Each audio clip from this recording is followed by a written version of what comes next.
રાજકોટ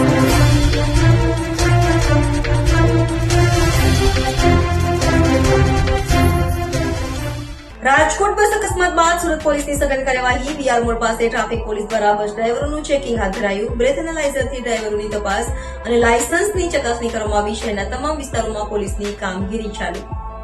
રાજકોટ બસ અકસ્માત બાદ સુરત પોલીસની સઘન કાર્યવાહી। વીઆર મોડ પાસે ટ્રાફિક પોલીસ દ્વારા બસ ડ્રાઈવરોનું ચેકિંગ હાથ ધરાયું। બ્રેથ એનાલાઇઝરથી ડ્રાઈવરોની તપાસ અને લાયસન્સની ચકાસણી કરવામાં આવી। શહેરના તમામ વિસ્તારોમાં પોલીસની કામગીરી ચાલુ। રાજકોટમાં થયેલા ગમખ્વાર બસ અકસ્માતની ઘટના બાદ સુરત પોલીસ તાત્કાલિક હરકતમાં આવી ગઈ છે। શહેરના નાગરિકોની સલામતીને ધ્યાનમાં રાખીને ટ્રાફિક પોલીસની ટીમો દ્વારા સઘન ચેકિંગ અભિયાન શરૂ કરવામાં આવ્યું છે। આ અભિયાનના ભાગરૂપે આજે વીઆર મોલ પાસે ટ્રાફિક પોલીસે અનેક બસોને અટકાવીને તેના ડ્રાઈવરોનું સઘન ચેકિંગ કર્યું હતું। પોલીસ કર્મીઓએ બ્રેથ એનાલાઇઝર મશીનનો ઉપયોગ કરીને ડ્રાઈવરોએ નશો કર્યો છે કે કેમ તેની તપાસ કરી હતી। આ ઉપરાંત તમામ બસ ડ્રાઈવરોના ડ્રાઇવિંગ લાયસન્સ પણ બારીકાઈથી ચકાસવામાં આવ્યા હતા। હું SF Goswami, police sub inspector, traffic શાખા સુરત શહેર રિજન 3। જે પ્રકારની કામગીરી આજે કરવામાં આવી?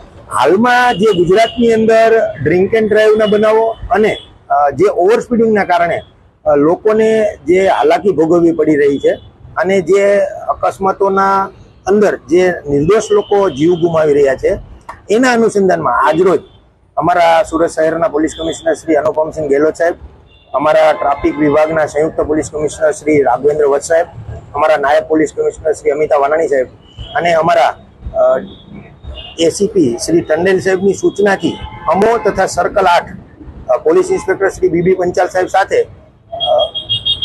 સુરત શહેરના વીઆર મોલ ખાતે જે બીઆરટીએસની બસો સામાન્ય ટ્રાફિકમાંથી જે અંદર એન્ટ્રી લે છે બીઆરટીએસમાં અને બીઆરટીએસના રૂટો જ્યાં પૂરા થતા હોય ત્યાંથી એક્ઝિટ થતી હોય છે, એના ડ્રાઈવરોને સૂચના આપવામાં આવેલ કે શહેરનો જે રૂટીન ટ્રાફિક જઈ રહ્યો છે એ રૂટીન ટ્રાફિકની અંદર તમે કઈ રીતે એન્ટ્રી એક્ઝિટ થશો, સાવધાનીપૂર્વક વાહન ચલાવવા માટે સૂચનાઓ આપેલ છે। એમના ડ્રાઇવિંગ લાયસન્સ ચેક કરવામાં આવેલ છે અને આજે બ્રેથ એનાલાઇઝર વડે એમને કોઈ ડ્રિંક કરેલ છે કે કેમ તે અંગેની ખરાઈ કરવાનું અભિયાન ની સૂચનાઓ પ્રમાણે કામગીરી કરવામાં આવી। જો કોઈ પકડાશે ડ્રિંક એન્ડ ડ્રાઈવમાં તો કઈ પ્રકારની કાર્યવાહી?